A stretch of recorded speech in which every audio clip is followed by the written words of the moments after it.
Good evening, everybody. There we go. I found this graph recently when I was thinking about tonight. It shows the incidence of the word reinvention in books over the last 200 years. Now, it seems to me that it suggests that the concept of reinvention is a relatively modern phenomenon. When I was born in 1966, the idea of reinvention was rare in business, society, and in life. So if we believe that its use as a word in books reflects much wider cultural acceptance, it has become a very common notion. My own experiences pretty much mirror this timeline. I've been lucky enough to have reinvented my career a few times. I've written horoscopes and romantic fiction.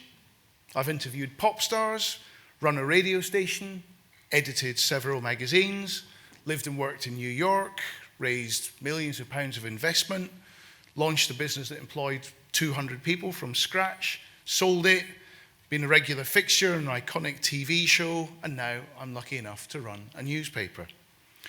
I don't often think about how life has led me here, but something happened recently that made me pause and reflect on the nature of reinvention.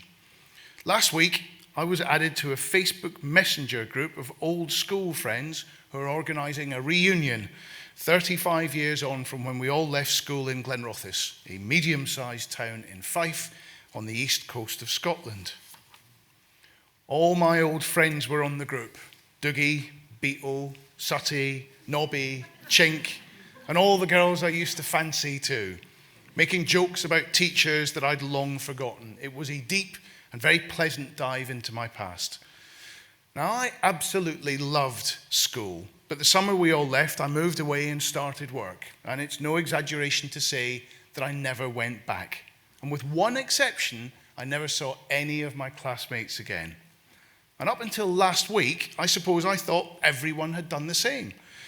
But it was remarkable to see from this group how many of them had stayed in Glenrothes, built their lives, got married, had kids, had grandkids. And I don't say this to patronise them or because I think I'm somehow better because I moved away. No, while I left to seek happiness, they found theirs right there. And it dawned on me, reinvention isn't just about boldly striding through the next open door, though God knows you need to summon up the confidence to do that. It's also about being content to let go of your history and leave yourself behind. I'm a bit of a professional change maker. I've relaunched, redesigned, and otherwise transformed many media brands in my career. So what have I learned in business that could be applied to life transformation too? 3 things. Trust. In any new situation, accept things at face value. Don't spend too much time in due diligence. Most people tell the truth as they see it, and you'll soon work it out. Language. If you want to change what people think, then start by changing the language. I've lost count of the new words I've invented, like freemium. It's premium, but it's free. And influism, journalism that influences behavior in order to launch new products into old markets.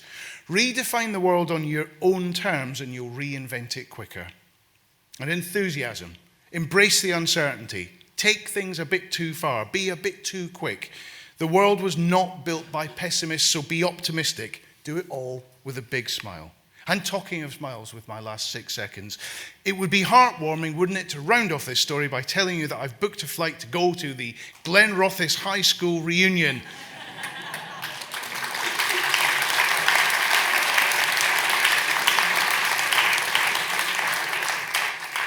But I actually haven't. I'm much better at stumbling into new situations than I am going back to my past. Thank you very much, everybody.